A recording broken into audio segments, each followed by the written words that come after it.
All right, what's up? What's happening? What's good? What it do, baby? You are tuned in to another edition of the Why Not Us, Why Not Now podcast. It's your boy X, joined with my brother from another KB. What's going on, bro? What's happening, man? A lot going on today, man. We got to talk about it. Yes, sir. Not only in one sports world, but in various others.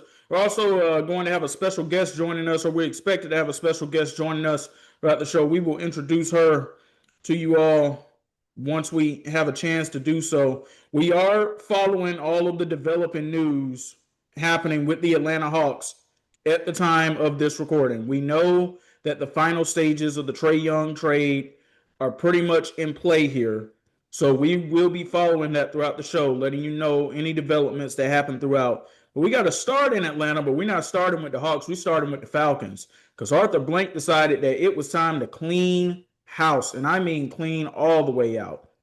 So despite ending the season on a four-game winning streak, the Atlanta Falcons, they have fired Raheem Morris as the head coach, Terry Fontenot as the general manager, Rich McKay as the president and CEO of operations with the team. And that was one of the big names, KB. I'm sitting there, I'm like, is Rich going to survive this one? Because he survived so many other ones. He did not survive this one. We heard that the Falcons had brought in some type of firm to help them try to figure out, okay, what is the state of the organization and how do you need to move forward? Well, that firm determined that it was time to clean house, and that's exactly what they did. Before you go on this one, I just want to say to everybody out there that's saying, oh, this is so shocking. Like, no, it's not shocking that this is happening in any way whatsoever. Because if you follow the train of events here, you got to consider the fact the Falcons finished tied for first place in their division with an 8-9 record, no matter how poor the NFC South is.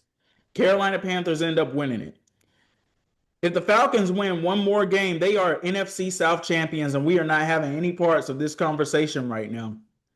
And the one game that I feel like was the one that really did everybody in, KB, it's got to be that game that happened in New York against the Jets. Those awful New York Jets, who, after they beat the Falcons, proceeded to not win any more games on the rest of their season. And it was so atrocious and egregious how the Falcons lost that game to begin with in the first place. I believe that Arthur Blank has known since Thanksgiving what he was going to do. He was just waiting to do it because he released that long letter to the fans on Sunday night, Monday morning. He didn't just draw that up on Sunday night or Monday morning. That's been written up. They've just been waiting to release it. But you are the resident Falcons fan here. Just your thoughts on the moves that the organization made and the state of where things are.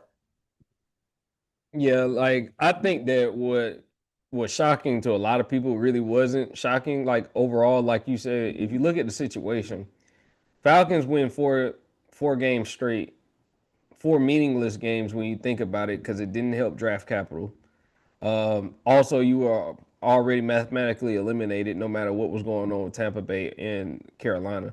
I think that in the situation with Raheem Morris, the writing was always on the wall. You were in a very bad division. I believe that this was the worst division in football outside of the AFC North. I think that this division was so easily winnable for the Falcons. Like you said, you highlighted the New York Jets game. I'm going to even go as further and say that the Dolphins game that they lost at home, by the way, to a reeling Dolphins team, when we were thinking that Mike McDaniel was on his way out of the door, you lose that game. You lose against the Jets, a team that had no life, a team that was without Garrett Wilson. You lose that game. It's certain losses that we look at in sports that are just inexcusable losses as far as when you're talking about someone's job. Those two losses for me were inexcusable. We will forgive you possibly for the Carolina game early in the season when you lost 30-0 on the road in Carolina. Okay, we'll give you that one. But there are certain inexcusable losses that we just could not look past, not just as fans, but also as Arthur Blank in the organization. There were certain things that we just could not look past because of the fact that you had a very easy schedule last year. You were top five as far as easiest schedules in the league last year. Come around this time around, you have a more difficult schedule, but you still have a easy division that you're looking to win because, like you said, even winning one of those games secures that division. and you are hosting a playoff game instead of being on the outside looking in. I think that this was one of those things that X, I've talked to you about it in previous shows and off camera. We've talked about. I think that this needed to happen. I agree that Rich McKay was probably the most shocking, just because he's outlasted and he's been there for so many regiments that have come through Atlanta and left Atlanta, and he has been the one constant. But I think it was about that time. Like, I think that Arthur Blank is making a statement, and that letter to the fans was basically saying, I know that y'all deserve better. And if he sees it, that he knows it, because I'm sure he's in Mercedes Benz, and he has to hear the disappointment from the fans. I was at the game on Sunday. It was at certain moments of the game we were struggling with New Orleans. New Orleans had a lot of guys out. They had no receivers pretty much. So it was kind of just like one of those things where we are not structured to even compete right now because of the fact that we have a coaching staff that looks incompetent at times. And I have to say it because, like I said, I'm here. I hear the radio. I hear the fans. Like, we're all saying the same things. Terry was, I think, a casualty of, the situation. I think that Terry, he did help us out with this as far as last year. He helped us out with the draft picks. I will give him credit for the draft picks that we did acquire in James Pierce Jr. I give him that. I give him the, Jalen Walker. Our rookies have actually balled out, so I will give him credit. But just because we are giving credit does not mean that extinguishes everything else that you have done previously. Thank you for saying that. Yeah. Thank you for saying that, because here's where Terry got swept up in all of this. That quarterback movement. Mm-hmm. That's exactly where he got swept up in this, because go back to the video on draft day 2 years ago. It's showing him having a conversation with Arthur Blank as opposed to why he just drafted Michael Penix Jr., despite the fact that about a month prior to that, they had given Kirk Cousins a 4-year deal and all of that money that was on the deal. And go read the look that was on Arthur Blank's face. If you got kids, I'm sorry, put them to bed. I just got to keep it real what I'm about to say. The look that was on Arthur Blank's face, if you go back and look at that video, was, this shit better work or it's your ass. That's exactly what the look was on his face. And ultimately, it ended up costing him his job, because Kirk Cousins, he had a strong start to Atlanta, and I think Falcons fans forget about that sometimes. He had them out to a 6-3 start, got injured last year. It wasn't the same. Michael Penix Jr. comes in there, and he shows just a flash in 3 games of what it was that he could be. And he showed flashes throughout the 2025 season of what it could be, but it was not consistent enough. And even with Kirk Cousins, even though they ended on a 4-game heater, a lot of the times it was because the defense bailed them out and they gave Bijan the football, which they should have been doing throughout most of the season anyway. But he also didn't look consistent. So despite all the pieces that you have on this roster, because you have a very good defense going into next year, you got a strong offense going into next year, strong offensive line unit too going into next year, you're not set at quarterback. And that is the one position in this league you have to have some type of competence at. And Kirk Cousins restructuring his deal, I don't know what that means for 2026, honestly, KB. I don't know if that means that this is to help out with that post cut, or if he'll be back in 2026. I don't know. I also don't know what Michael Penix Jr., I don't know what the state of him is either. But you and other Falcons fans I've talked to, you've already been on record saying that you don't believe he's the answer. And I'm with you right there too. I just don't know where they go. Yeah, and I'm with you. Like, in the sense of, you have to have competent quarterback play if you're going to compete. I don't care what the situation is. I don't care how great the defense is. I don't care how great Bijan is. You have to have you have to have a competent quarterback, but you also have to put them in a competent situation. Like, we look at situations, even when guys are getting drafted, a lot of the success depends on the situation that they're brought into. Good coaching, it also helps out the development of a quarterback. I think that with Penix, a lot of the heat came from, obviously the heat with Terry came from the fact that you just gave Kirk Cousins, you just signed him to this deal. Now you go out and draft a quarterback within the top 10, and he did not start right away. So now it kind of looks kind of funny. Now, we did talk about that, how, Kirk had a strong start, and then Michael Penix, when he finally got his chance, you saw the potential. You saw what the scouts were raving over because it was a number of teams that were interested in jumping up to go get Michael Penix. But here's the problem now. Now you look kind of crazy in the same sense of Michael Penix has not looked good this year. In the games that he's played, he has not looked good. Kirk Cousins has been inconsistent, but you're right though. We've had situations where the Falcons offense has not supported the defense. The defense was the reason why they were even in some of these games in the first place. Case in point, I know you remember the week 2 game against the Minnesota Vikings. They struggled heavily on offense, but the defense was the reason why they were even given a chance to go and win that game. It wasn't the offense. Penix didn't do much of anything. It's not like he didn't go out and lose them the game, but he didn't do anything to help them win the game at the same time. I think that reason why I have a question about Penix at this point because he's coming off yet another season-ending injury. He's not getting any younger. And if he had any type of timidness or any reservations about being more mobile, moving out of the pocket, he definitely has them now that he's gone through another injury. So it's kind of just like, where do you go? And the way I looked at the Kirk Cousins situation, I'm not going to lie. I think with him restructuring that contract, with them restructuring his contract today, I think that almost signaled that he is going to not be the Falcons quarterback next year. I think that he may be headed towards free agency, and honestly, I think that it's ran its course with him. I think that might just be the best move for the Falcons to kind of lessen that cap hit that they will end up taking. So, yeah, I'm not sure we'll see Kirk Cousins in the Falcons uniform anymore.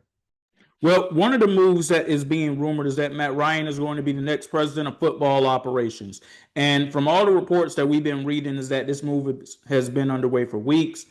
They've just been trying to figure out how can he have that role and maintain his role at CBS as well. Very similar to what Tom Brady is doing right now with Fox and him being a part owner of the Raiders, although Matt Ryan would not be of the ownership group. I'm sure if he wanted a small minority stake in ownership, Arthur Blank would not mind giving it to him, with him being considered arguably the best player in franchise history. There are some other names you can put up there: Julio Jones, Deion Sanders, Jesse Tuggle, just a few more names on that list. But how do you feel about Matty Ice potentially coming back to help lead the front office? I think it's a great move. Honestly, I was all in favor when I heard the rumor come out. It kind of sounded too good to be true, but I'm all in favor for it because, like, if anybody can help steer this ship and kind of remove some of the bad juju, I would think that it would be somebody that, like you said, is considered possibly the best player in Falcons history. He's widely regarded amongst a lot of Atlanta fans. And after he left, we saw that, a lot of fans in Atlanta that I've spoken to, we underappreciated Matt Ryan. He was very much an underappreciated talent. I can say that you never know what you have until you lost it. And then you never know what you have until you have something even worse. We have not had consistent quarterback play since Matt Ryan stopped being the Atlanta Falcons quarterback.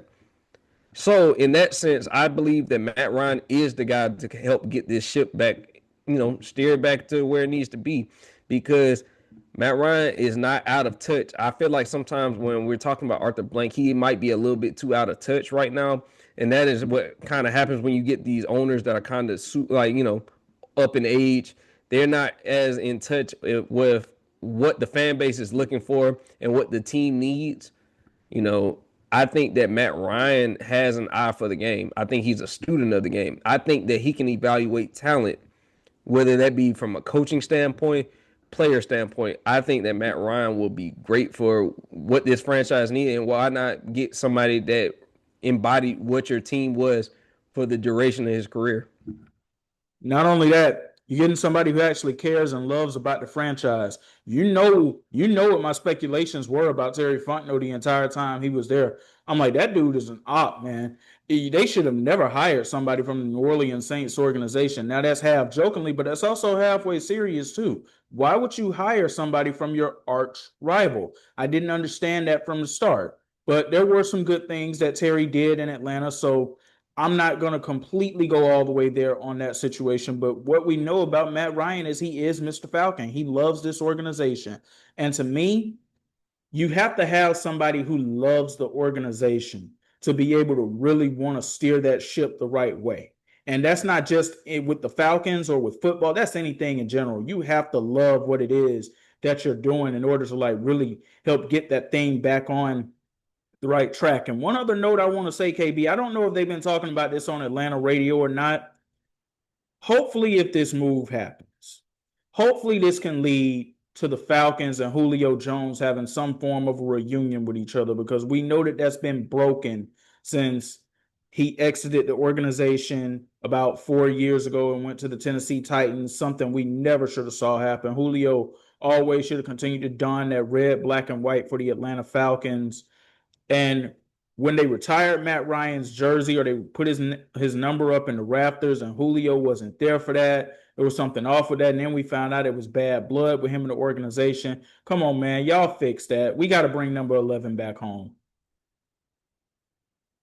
Yeah, definitely. It's not the same without seeing Julio in the building because, like I said, if there was someone else that also embodied what it meant to be an Atlanta Falcon, it was Julio. And you can't speak about Matt Ryan's story without Julio Jones. I think that, there was a lot of bad blood, but, time heals all wounds. I think that this is something that can be reconciled. And hopefully, with the change in regiment, um, we may see a chance for some wounds to be healed. I think that Julio loves this city regardless of the exit from the city. I think that he loved this city and he wanted to be a Falcon for life. I think that that was something that a lot of people discounted when he left. I think that that was never in the plans. I think that he always wanted to be a Falcon. So I would love to see Julio Jones at least in some capacity, with the Falcons at some point, in the near future. Now, one of the names that we didn't know that was going to end up being a part of this coaching cycle that could end up being the next head coach of the Atlanta Falcons, and that would be John Harbaugh. Because after 18 seasons at the helm in Baltimore, KB, on Tuesday, we all got the notification that he and the Ravens would be parting ways. Did you find this shocking in any way whatsoever? No, because we had several episodes where we talked about Harbaugh being on the hot seat this year. The seat was hot as ever. Um, and there was pressure because, like I said, you were also in another bad division. The division, yes, you had Lamar out for a number of games. And so we gave you a little leeway with that. And, for them losing in the fashion that they did, you know, game on the line, season on the line, that missed field goal kind of embodied what their season has been. A lot of ups and downs, but mostly downs. Um, and I think it was just time. We talked about a lot of these tenured head coaches, Mike Tomlin, uh, Matt LaFleur in Green Bay. And sometimes, we can't go off of what you did in the past. We have to go off what you've done for us lately. And lately, they have not done anything, that would, be able to keep him his job. You you have gotten as far as saying like that Lamar is the best player in football. Well, the best player in football, and we have no Super Bowl appearances to show for it within the past 10 years. Ray Lewis, he retired a while ago, and we have no Super Bowl appearances to show.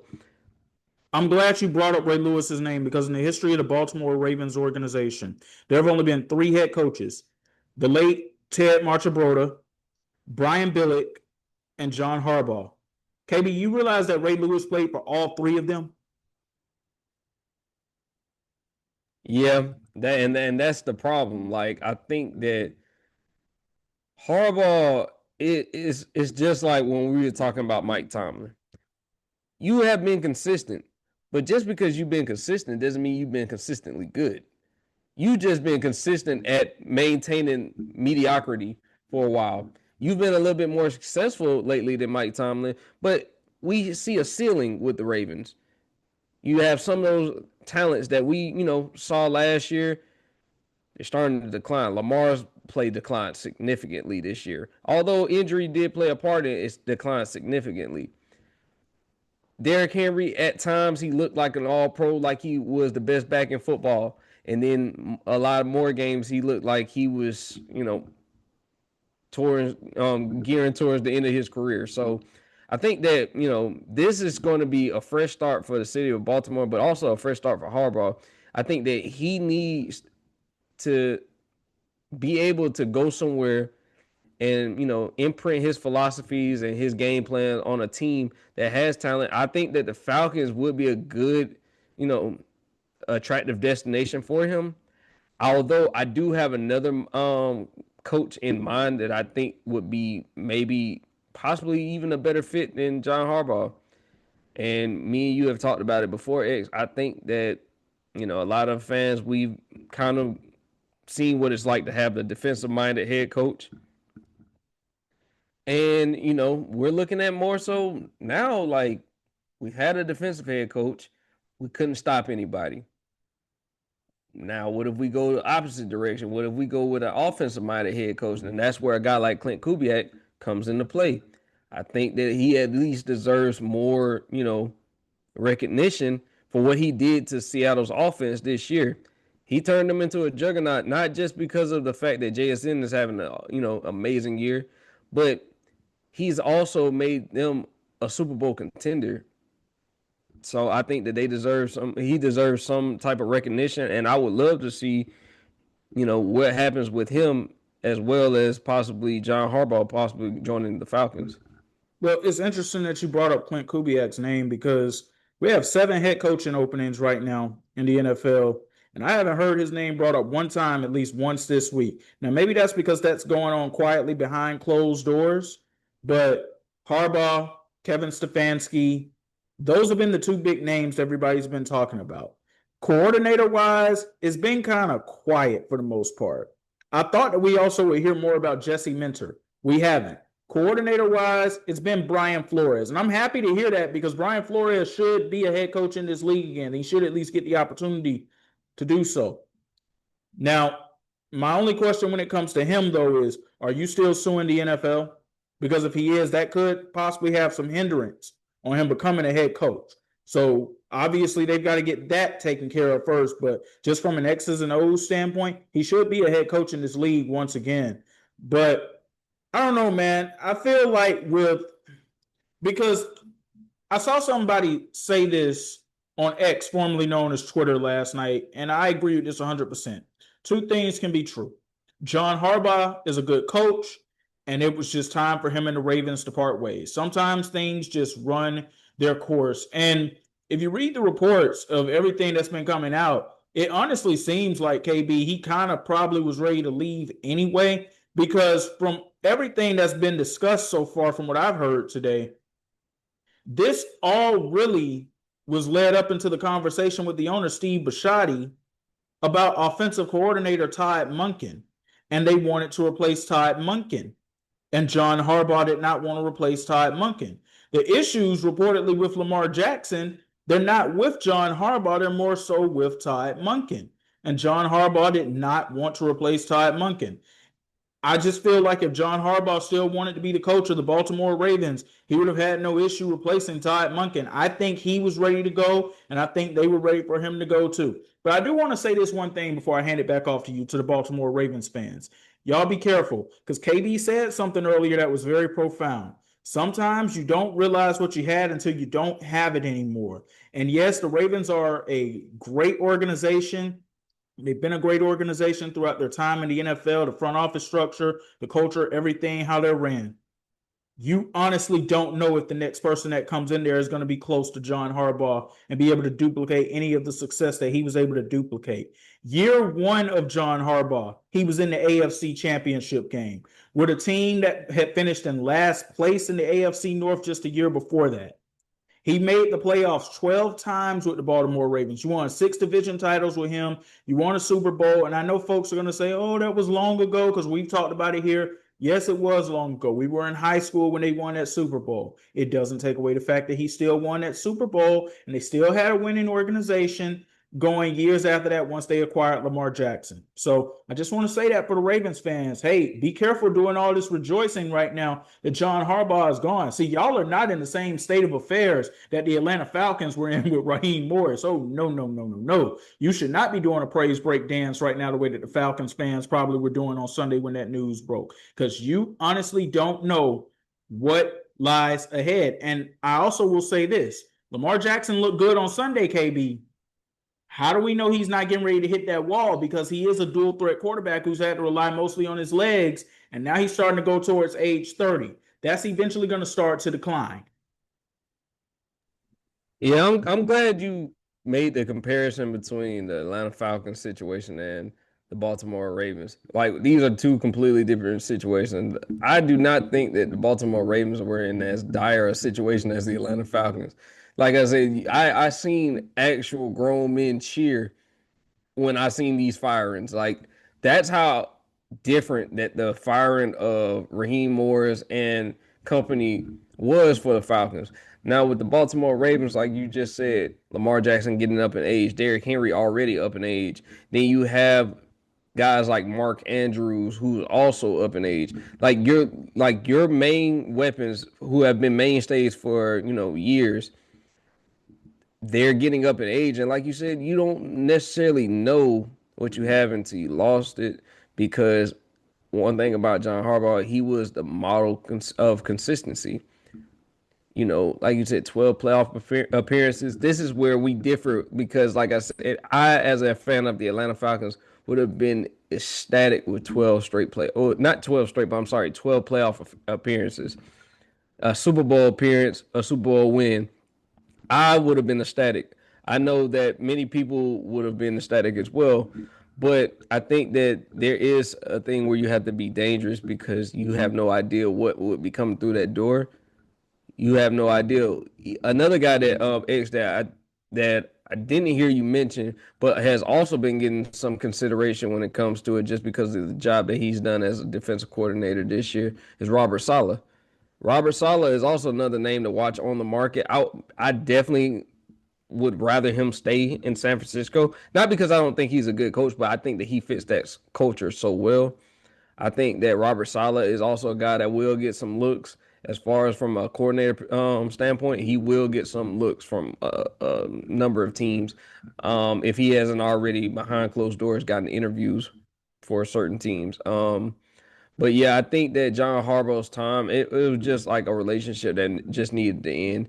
Doesn't necessarily mean that he did anything, terrible. I just think that it ran its course and it was time, honestly. And I think that, the city of Baltimore just needs a breath of fresh air, honestly, in the end of everything.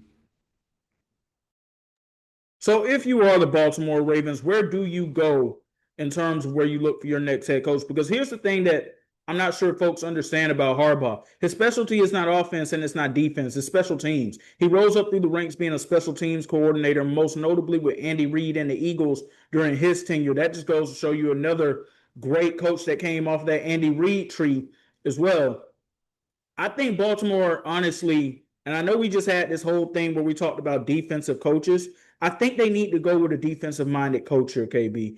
And I don't know if Todd Monken's going to be brought back as the offensive coordinator. If Lamar's not in favor of him, it probably will not be. But go with a strong defensive minded coach and get you a great offensive coordinator in there, because you just can't tell me that all the players they have on that defense are as bad as how things looked on Sunday night. I was thinking the same thing. Like we just mentioned Brian Flores, and I know he's a brilliant football mind. I think he would be a perfect candidate to take the to be the successor to John Harbaugh. I think that he has a brilliant mind when it comes to the X's and O's, his schemes. We've seen them work in numerous positions with numerous teams. I think that he would be the perfect coach to help get that defense back on track because, like I said, we've seen that the defense has not been up to par when you're talking about the standard that the Baltimore Ravens have set. I think that Brian Flores would be the one to actually get that team back on track when it comes to the defense because, like you said, there's a lot of talent on that team. When we look at guys like Kyle Hamilton, being on the team on that defense, being a leader on that defense, when we're also looking at guys that have, honestly have, made their mark in this league on that defense, and we just didn't see it at most points this season. I didn't see it personally, but yeah, I think that they definitely need to go with the defensive minded head coach that has a good scheme that can, utilize the weapons that they have on this team. Then we'll actually see what Baltimore can and should be with the amount of talent that they have on that roster.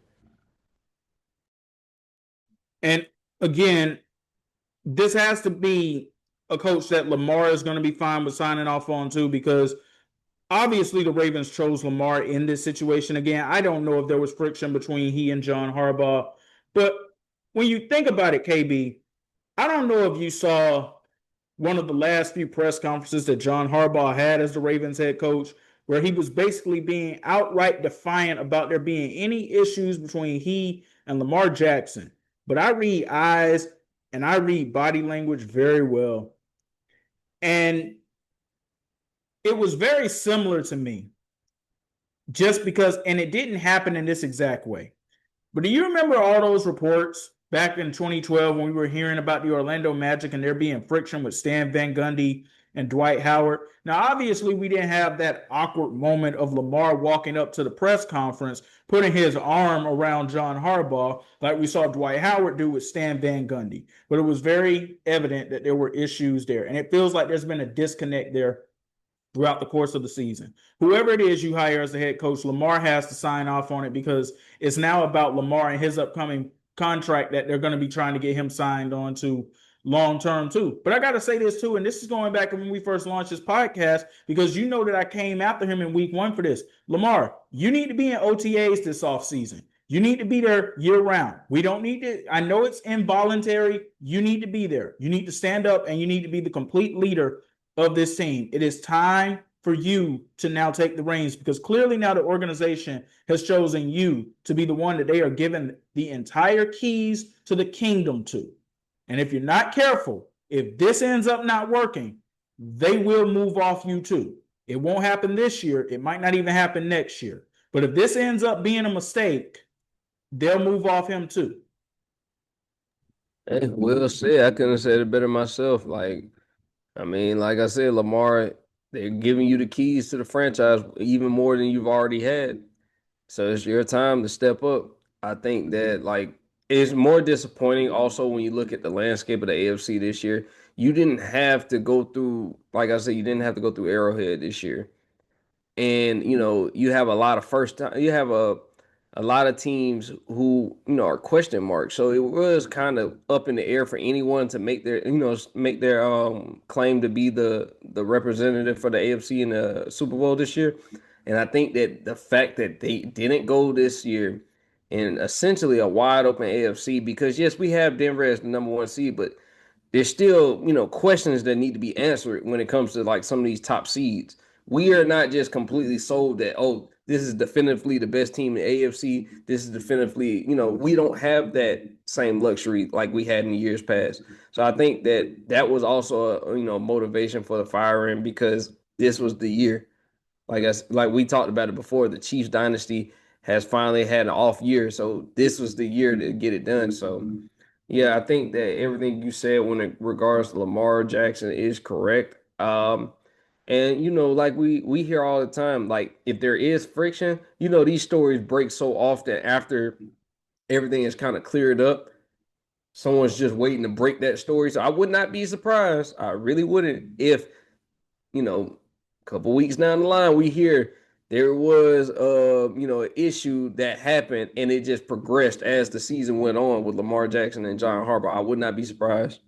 Well, we pretty much already have somewhat been told that through an article that came out in the Baltimore Sun by a longtime writer there. And there were folks coming after this man online. And remember what I said, KB? This man's a journalist. He's not an influencer. He's not somebody who's there for likes and clicks and views and shares. Longtime journalists who have been around the team like that, they don't usually report things like that unless they have good credence to do so. I knew that there was something to that report when that gentleman reported it. I'm not going to say his name right here on our airwaves right now, but I just knew that there was something to that. So I definitely believe that you're right that we could hear something else about that. But I want to speak more so about this situation right now. When I look at this, I think that this is going to be very similar to when the Eagles and Andy Reid broke up. I think that John Harbaugh is going to continue to go on to have long-term success wherever he ends up. And I think the Ravens will be okay too. Because one thing about Steve Bisciotti, he is not a knee-jerk reaction type of owner. He obviously put some thought into making this move before he made it, obviously, even though it's probably not the one he ultimately want to make. Because if you look at everything that's came out today, it's very clear that there is still great affinity personally and professionally for John Harbaugh and the Baltimore Ravens, and that he also has that for the Ravens organization as well. So I expect this to be a thorough search. I've been hearing names all day like Kevin Stefanski could potentially come in and be the head coach and take over the offense. I'm not necessarily opposed to that, but again, I think they need to go find somebody who is a defensive minded coach to come in and get that defense back up. Because one thing that I'm sure Steve Bisciotti has to somewhat be kicking himself about, you had Mike McDonald right there in your building 2 years ago as your defensive coordinator. And because, and obviously you don't fire John Harbaugh after he just led you to the AFC Championship game, right? It's very similar to the Atlanta Falcons when they had Kyle Shanahan in the building as their offensive coordinator. And we knew that he was the guy that was responsible for taking Matt Ryan and his game to that next level. But they made it all the way to the Super Bowl. You're not going to fire the head coach after going that far into a season. You're just not going to do it. But the best coach that was in the building got let out. Mike McDonald was the best coach in that building, and he ended up getting out because Seattle Seahawks had an opening, and he took it. And who wouldn't have taken a job to be a head coach in the NFL? There's only 32 of those. And you see the success that Mike McDonald is having right now with the Seattle Seahawks, a 14-3 record, the number one seed in the NFC, and the favorites on paper, according to the betting odds, to win the Super Bowl this year. He's got to be kicking himself a little over that move because John's my guy. He got us here, but that's the one that we should have made sure that we kept in the building out of everything that we did. I'm sure the Falcons probably felt the same way about Kyle Shanahan too. Yeah, especially when you look at the success. Like, it's hard to look at that success and say we let one of the most brilliant minds, especially when it comes to the offensive side of the ball, get out of, like, leave the building. Like, especially, I think that sometimes, like, it's one of those situations where they overlook certain guys. I think that, Mike McDonald was one of those guys that was overlooked, or maybe not even just overlooked, maybe just underappreciated. Like, what he brought to the team, like, you can't put a number on that. And that's the reason why I think that he continued to have success, you know, once he got to Seattle. Because I think that with the team that Seattle put together, people thought that they were going to be pretty good. I don't think anyone saw this. I don't think anybody saw this with a first year head coach. I just didn't see that. With Sam Darnold leading your team, there were still a lot of questions. I don't think that a lot of people saw this coming because I know I didn't.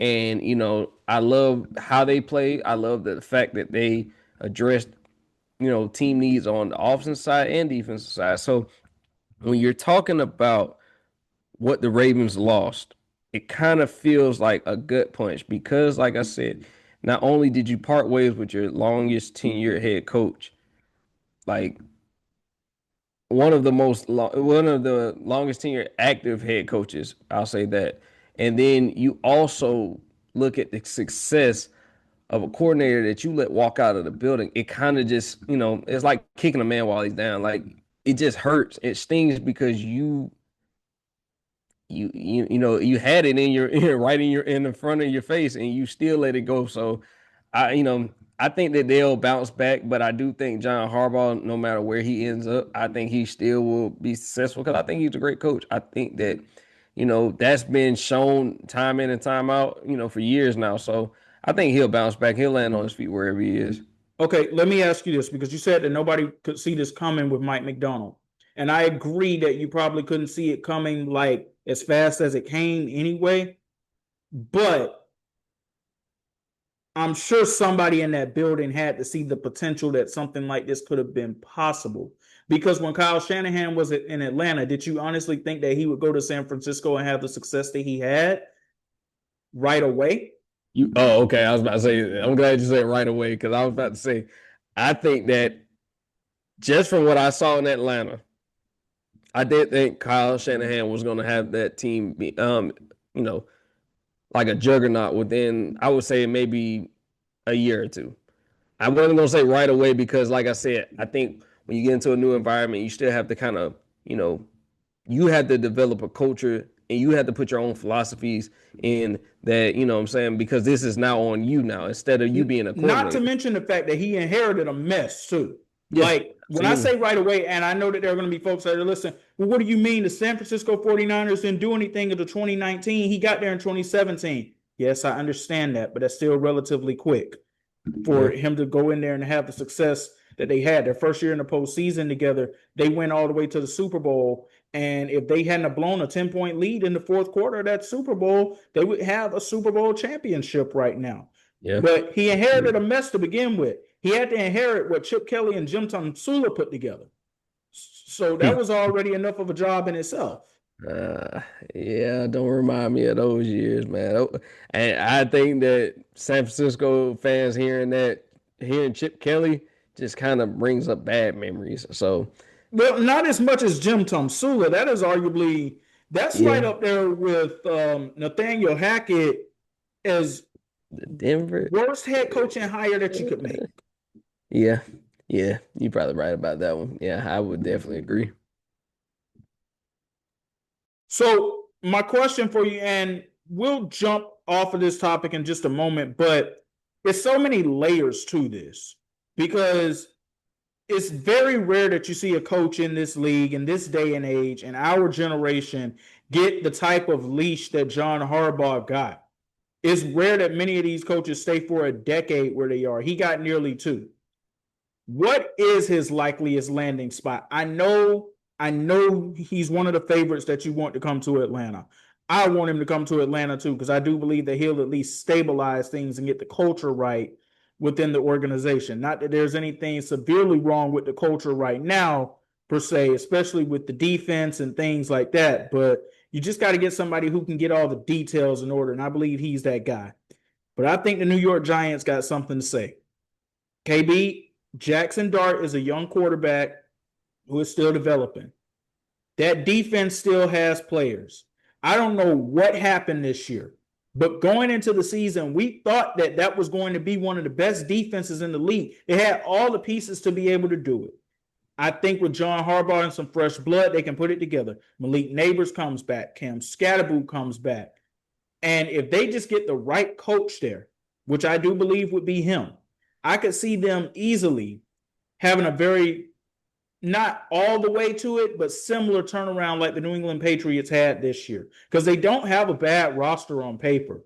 That and it is still somewhat a winnable division. The Philadelphia Eagles, if they don't get that offensive coordinator spot upgraded, I expect them to be somewhat where they are this year. We don't know if the Dallas Cowboys are going to end up getting that defensive coordinator position right or not. We don't know what's going to end up happening with that team. And Washington, yeah, we'll touch on them in a moment, but they're back to being same old Washington. That feel good story that was the 2024 season. I think we can flush that for now because they got a mess going on up there right now.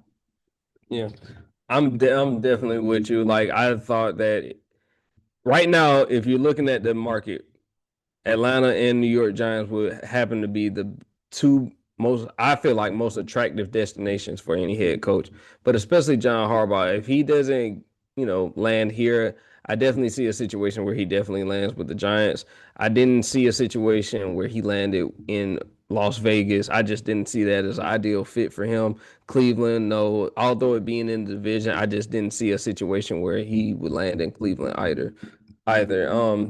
So yeah, I think that when you look at the roster construction of both teams, I think that he has an option. He has very good options, but New York does have a lot of weapons, especially on that defensive side of the ball. Brian Burns, you look at Abdul Carter, you have young pieces at that you can, honestly, you can mold those guys into being, you know, building a very, very scary defense because, like I said, Brian Burns was at the top of the league leaders as far as sacks goes this year, and that was on a bad football team.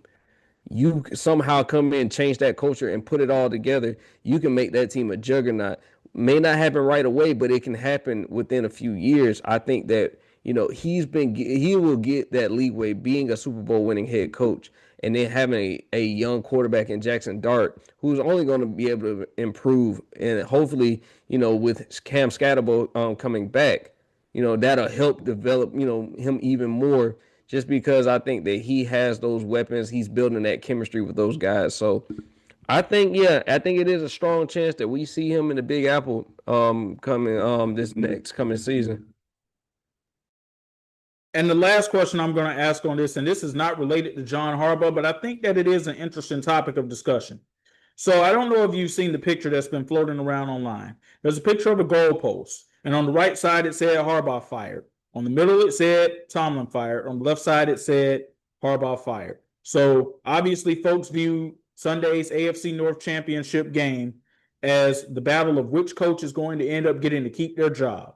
And that does look like that's indeed what happened, because it wouldn't have surprised me if the Steelers lost that game, if Mike Tomlin would be sitting in the seat that John Harbaugh is right now. Because both of those defenses on Sunday night were atrocious. Let's just be honest about it. They were. But do you think Mike Tomlin is still somewhat fighting for his job right now, especially if they don't defeat the Houston Texans on Monday? Yeah, I honestly do. I honestly do. I thought that even regardless of outcome, I thought that both coaches were up against it. And I think that even we were talking about, the fact that, Baltimore and the city of Baltimore and their fans were, clamoring for a fresh start. It's safe to say that the people of Pittsburgh are looking at the same thing. And you go into a game where you're not necessarily favored. I mean, even though that you're at home, that Houston defense has shown that they travel. So I'm not 100% sure that you're even looking at that game and looking that you go into that game with a boatload of confidence. Because, let's face it, that Steelers offense scares me. And not in the way that people think. That defense scares me. And definitely in the way that people think. I think that the defense can get picked apart. And it has been. I think that Mike Tomlin is up against it because, like I said, he's been a model of consistency, but that doesn't necessarily mean, like I said, consistently good.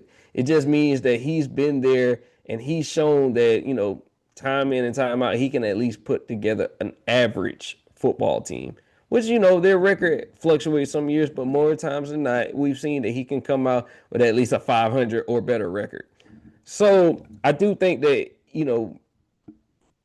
he still is fighting for his job. If I had to put money down, I would say that if they go out on and go out against Houston and get absolutely, walked off the field, who's to say this isn't Mike Tomlin's last game? Who's to say that? And I don't think he's the only coach coaching on this wild card weekend that's fighting for his job either. I could see a scenario where Matt LaFleur could still be fighting for his job. The reports have lingered out about that. I definitely could see a scenario where Buffalo comes to Jacksonville and they lose to the Jaguars and it ends up not being relatively close. And I wouldn't rule that out from happening because the Jags are hot right now. People aren't talking about them, but they come in here rolling on an 8-game winning streak. Trevor Lawrence looks better as an NFL quarterback than he's ever been before. And they look strong on all sides of the football. Nobody's talking about what they're doing defensively either. Liam Cohen and his staff, they have done a remarkable job. If I had a vote for Coach of the Year, honestly, KB, I think it would go to Liam Cohen. Knowing what it is that he inherited in Jacksonville, not just from a standpoint of them having a bad record, they had a bad culture. And he had to come in there and he had to fix that. And he was able to do that in year one. And I'm just very impressed with the fact that 13 wins with the Jacksonville Jaguars, nobody saw this coming. But the Buffalo Bills are up against it too, because there's no Patrick Mahomes, there's no Joe Burrow, there's no Lamar Jackson in these playoffs. People expect that Josh Allen and Sean McDermott should be able to get this done. You don't have to go through Superman with Patrick Mahomes or Andy Reid and company this time. You don't have to face Lamar Jackson.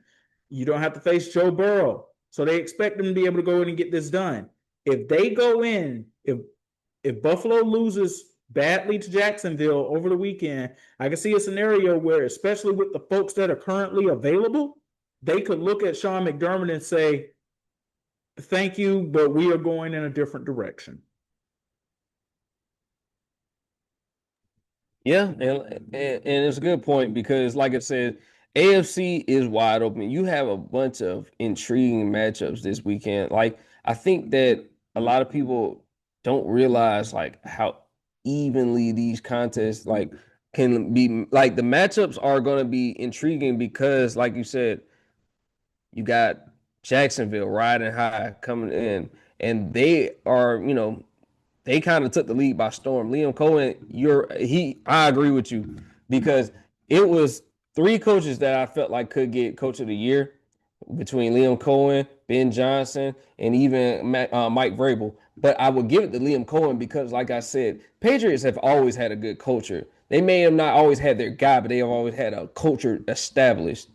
When it comes to Ben Johnson, I think that Ben Johnson and Liam Cohen had the two best opportunities because they took over situations where they went from last to first.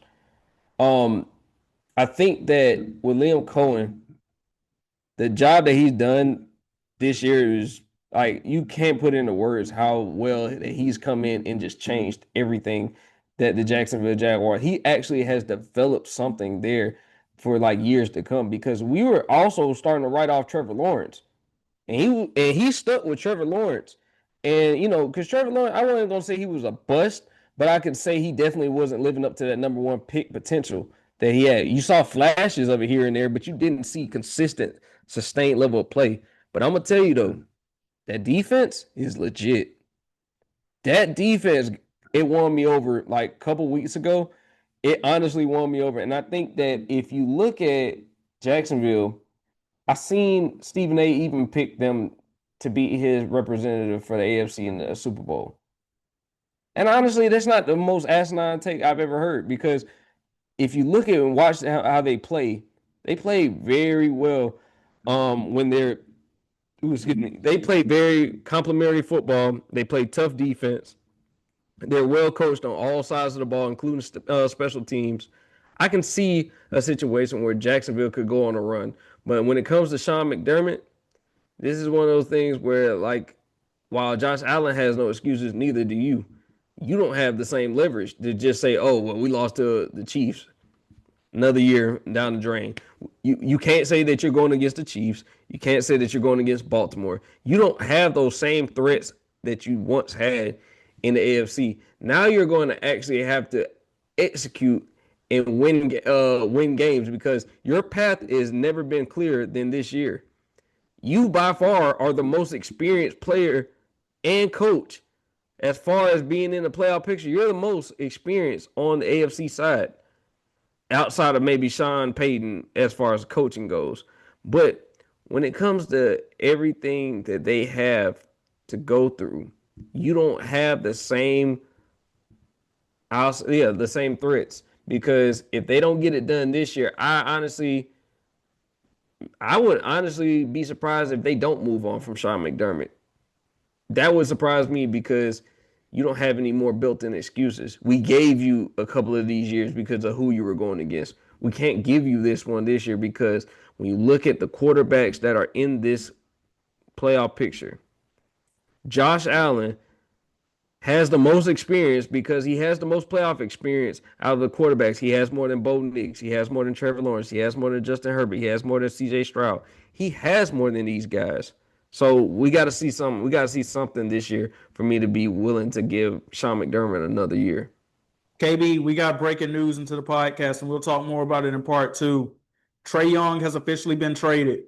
Trae Young and the Atlanta Hawks have officially came up with a trade. The Atlanta Hawks are trading four-time All-Star Trae Young to the Washington Wizards for CJ McCollum and Kory Kispert. I'm sure there's more to this trade, but Shams Charania just dropped the news a few moments ago. So we told you at the start of the show that we would be keeping dibs on what was happening in Atlanta with this situation. KB and I spoke offline before the show. knowing that this was a developing situation, that this could be a reality, that this will be happening in real time tonight. It is. Again, we have breaking news here on the podcast. Trae Young is no longer an Atlanta Hawk. He is now going to be a Washington Wizard. Just give me your early reaction on it really quickly, because I know we're going to talk more about it in part two. Early reaction, I'm thankful. I'm not gonna sit here and act like that man didn't help bring this franchise back. Even with the struggles, I felt like that he was handicapped by this franchise's front office. And honestly, I feel like that, he was underappreciated. And fans in Atlanta will start to see that over time because I feel like he will continue to be successful somewhere else. Um, honestly, shocked because he was synonymous with Atlanta in the ways that Luka Doncic was synonymous with Dallas. So it does hurt not seeing him going. That he played his last game against the New York Knicks, and he didn't have the best performance, and it wasn't a loss. But I really hope that Hawks fans, appreciate everything that man brought to the city. He embodied this city. He was one of the best players in franchise history, and honestly, he deserves his flowers. Again, if you're just joining us here, Trae Young has been traded from the Atlanta Hawks to the Washington Wizards. We're going to talk more about that in part two. We're going to get back to some football here, going to some quick hitters because we got some more coaching firings that we need to talk about. Kevin Stefanski officially out in Cleveland. Obviously, KB, we felt that this was going to happen. I don't know where Cleveland goes from here. I feel like they have a broken culture. I don't know at this point, but there are a lot of folks who felt like this was the right move. Yeah, I'm with you. I think that this definitely was the right move, and it was honestly time overdue. If you ask me. I just want to remind folks of one thing, though, when it does come to Kevin Stefanski and to all the folks who are sniffing their nose up about him being a highly touted candidate for these head coaching hires. His time is just up in Cleveland. He should most definitely be a head coach in this league. Kevin Stefanski is a two-time NFL Coach of the Year with the Cleveland Browns. Some of y'all out there just jumped on the Shador train and you don't know how terrible of an organization the Cleveland Browns have been since 1999. But that is a very hard task to do, winning the Coach of the Year award 2 times with the Cleveland Browns. So he will definitely land a job somewhere else. Rich Gannon and Pete Carroll were also both fired. KB, we talked about Pete Carroll in particular a couple of times, and I remember saying in particular that I just don't see him getting another year in Vegas. And I hate this for him because Pete Carroll is one of the best coaches of our lifetimes. And I ultimately think this is going to be how we last remember him being a head coach. And I hate that it had to come with this tire fire organization out there in Las Vegas. Yeah, Pete Carroll has been widely regarded as being one of the best coaches in the league. I think that this was a, like impossible situation. I think this was one of the worst constructed rosters that's been assembled in the NFL. I think there wasn't really much he could do, and I think that his firing was more, synonymous with the organization's failure to put together a team that could compete. And I think that he honestly just happened to fall into a bad situation, and he never got a chance to actually see his vision because I think I read a stat that said this is the third straight head coach that they've had fired within the first 2 seasons. That just shows that there is something systematically and organizationally wrong with the direction that they're going in. They have no type of direction. They have no culture. They have nothing right now. So honestly, this is a win for me. If I'm Pete Carroll, like let me go because I hate that he had to go out like this. But honestly, there's nothing he could do about this situation with the roster that they had. So now he will and he should rightfully be blamed for the fact that he brought Geno Smith there, though. That's something that he does have to carry. Rich Gannon, though, he finishes a 3-year stint with the Arizona Cardinals that I would say was pretty disastrous, KB. A 15-36 record overall. Things just never got right with him and Kyler Murray, Jacoby Brissett. ends up being the starter for most of the year. The big highlight, I would say, for the Arizona Cardinals in the past 2 seasons is Trey McBride, a tight end who is dependent on the quarterback being able to get him the ball. And Jacoby Brissett did put up some good numbers, but they did not translate to wins. And I will say this. I would much rather be in the Raiders situation than the Cardinals situation right now, because the Raiders do at least have the number one overall pick. We assume that it's going to be Fernando Mendoza. There are reports that are indicating that Dante Moore could come out and they could look in his direction. I don't know, but here's what I do know: the Arizona Cardinals won't be getting either one of those guys, because if both of them come out, that means that one's going to the Raiders and the other is going, unfortunately, to the New York Jets. And we wish you well. We hope that you're able to get that turned around up there and you don't end up falling into the abyss that others have ended up falling into. But I would not want to go to the New York Jets if I was any of these players coming out in this draft. But the Arizona Cardinals, they are not in a position to get their next franchise quarterback in this draft. And to me, that's what they need, because I'm pretty sure we've also seen the last of Kyler Murray in that Arizona organization as well. Yeah, I'm definitely with you as far as being like more attractive for like, the Raiders. And I would think that their situation is a little different because I honestly, with especially with James Conner, he's still coming off an injury. Like you have a couple of good pieces, but I would much rather, be in the situation of the Raiders with the number one pick, because I do think Fernando Mendoza can come in and he can, I think he can change this franchise. Like we just talked about what he did against Alabama. The guy's a baller. He can straight up play. Like if there were questions about him before, he silenced them. He looked poised. He's a mobile quarterback. I think that a lot of people, slept on the fact that he can get out of that pocket and move, and he's smart. Like he didn't wow you with his stats in the game against Alabama, but he played a smart game. He controlled the pace of the game. I think that alone, with their quarterback situation being so up in the air, with Kyler Murray's future being up in the air in Arizona, them losing, firing their coach, I don't know if their situation is going to be something that is attractive to a lot of coaches that are looking to some are looking to get their first start in the NFL as far as a head coaching job. I don't know if that would be the job that I would go after, because it kind of reminds me of the Kellen Moore situation in New Orleans. Like I know that a lot of coaches want to actually be a head coach in this league, but sometimes the situation that you go to also dictates whether you'll be there for a short amount of time or whether you'll be a long tenured head coach. I think that this is one of those situations where whoever goes there, I can see them being there for a sustained period of time, just because I don't know what their situation is going to be as far as even excuse me, quarterback. We just talked about with the Falcons that quarterback position is something that you need to have figured out going into the season.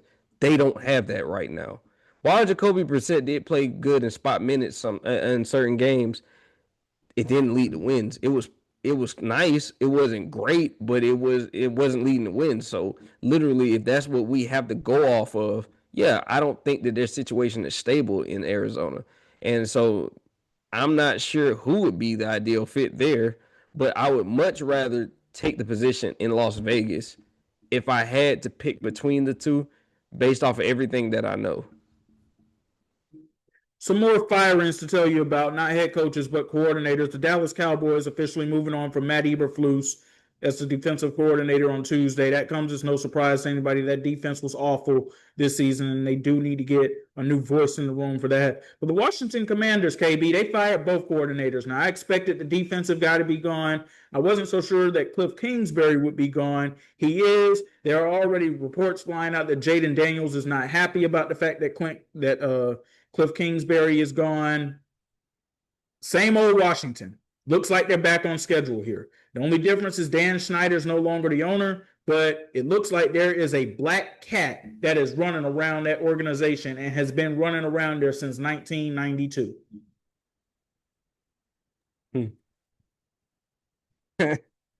Eggs, I ain't gonna speak on too much of that black cat comment. It kind of got me. But excuse me. Yeah, I'm not sure really what to say much about Washington. I did think that Dan Snyder did need to go. I think that that was pretty much a consensus thing with everyone. I think that Dan Snyder was not doing much to help this team. If anything, it was harming this team even more. And like you said, the mystique that was there after them getting to the NFC Championship game last year completely wore off. I don't know what's going to happen. I don't know what's going to happen in Washington right now. Like, go I want ahead. to use this moment and I want to throw some advice at Jaden Daniels right now.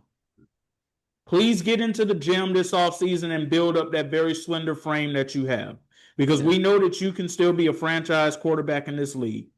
But build up that slender frame, build up how you need to physically, and go out and ball out and do what you need to do for you. But be prepared to have to move on from this situation if you have to. Because something else that I had questions about, KB, and it looked good last year, but you being an Atlanta Falcons fan, you know where I'm going with this. Dan Quinn, really great defensive coordinator, a little sketchy as a head coach. Yeah, I think that, like I said, you can always be a one-hit wonder. And we saw the same thing with Dan Quinn outside of the Super Bowl year, and subsequently the year after. Wasn't really much to speak of. It really wasn't. As far as his tenure in Washington, I think that what you said is very good advice. I think that Jane Daniels does need to develop more muscle because if he's going to take a beating like that, he has to be able to have the frame to take the beating, or he's going to have to develop some different strategy on how him being a dual threat quarterback, he's going to have to be able to take less hits with the frame that he has right now because right now he's not going to hold up for long. These injuries like this, like we see it with Lamar, little injuries here and there, they start adding up over time. Then you have to start changing the way you play. And that may be a bad thing because we may rely on you to play the way you play. That's what made you so successful in the first place. Jaden Daniels is a franchise quarterback, whether anyone wants to deny that or not. We see the talent. Now we just need to see if they're willing to put what he needs around him for him to be successful. And then we have to see if he's going to do the work himself on the individual level to take them further than where they've been. Because, honestly, we saw what happened last year. I think that Jaden Daniels, if they have a continued streak of just losing seasons, where he's putting up great numbers, but they're not winning. I could see a situation where he could, force his way out of there.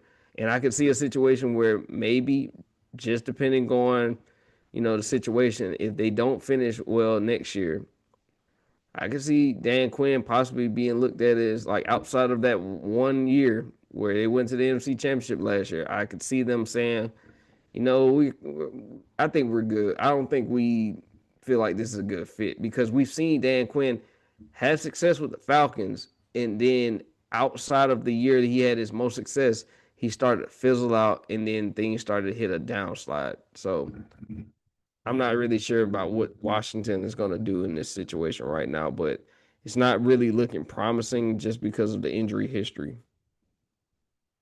And we wish them the best, especially Jaden Daniels, because that is a promising talent and one of the future faces of the league, especially when he is healthy. He is special nonetheless. All right, folks, we got to get to part 2 of the podcast, and we got to break down more of this Trae Young trade from the Atlanta Hawks to the Washington Wizards. Stay tuned, stay locked. X and KB coming at you. We'll be right back.